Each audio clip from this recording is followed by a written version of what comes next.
Assalamualaikum warahmatullahi wabarakatuh. Halo anak-anakku semuanya, bagaimana kabar kalian hari ini?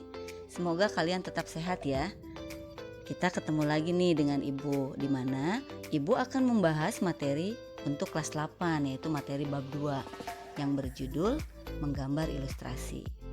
Pada menggambar ilustrasi terdapat 2 kompetensi dasar, yaitu memahami prosedur menggambar ilustrasi dengan teknik manual dan digital. Yang kedua adalah menggambar ilustrasi dengan teknik manual atau digital.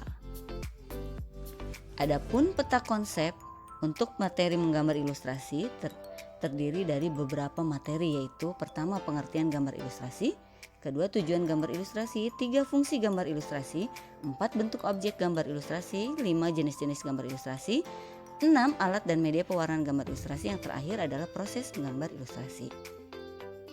Adapun pengertian menggambar ilustrasi.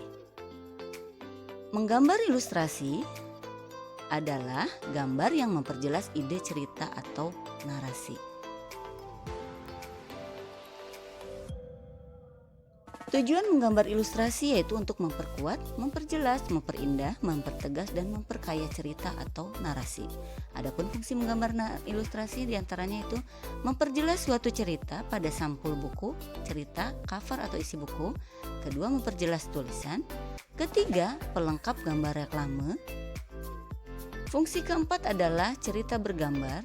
Yang kelima adalah mengisi kekosongan.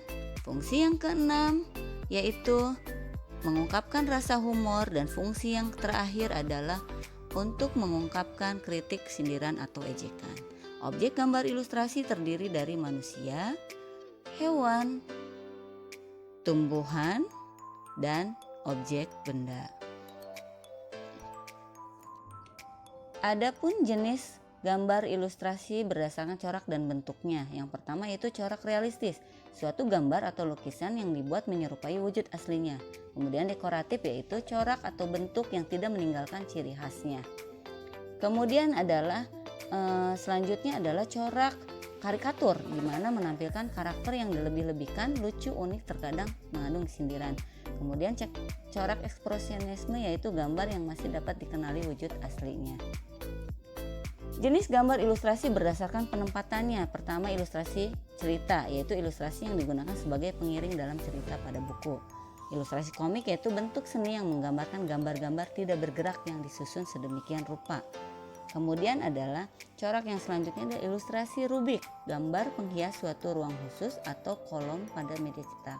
Ilustrasi cover yaitu ilustrasi yang menghiasi sampul sebuah buku, majalah, dan sejenisnya. Ilustrasi karikatur dan kartun. Karikatur yaitu menampilkan karakter yang dilebih-lebihkan, lucu, unik, terkadang mengandung sindiran. Kartun yaitu berupa tokoh manusia atau hewan yang berisi cerita-cerita humor, bersifat menghibur. Kemudian adalah ilustrasi periklanan, di mana merupakan gambar atau foto yang menghiasi iklan-iklan produk-produk tertentu. Adapun alat dan media pewarnaan diantaranya yaitu alatnya terdiri dari drawing pen, spidol, pena tulis, kuas, dan pensil. Sedangkan media pewarnaannya terdiri dari pensil warna, cat air, cat poster, krayon, dan lain-lain. Kemudian yaitu proses dalam menggambar ilustrasi. Proses yang pertama yaitu tentukan gagasan atau ide. Proses yang kedua kita membuat sketsa atau rancangan gambar. Proses yang ketiga yaitu pewarnaan gambar. Demikian penjelasan dari Ibu, semoga dapat dipahami, semoga lebih mengerti lagi. Sekian, terima kasih. Wassalamualaikum warahmatullahi wabarakatuh.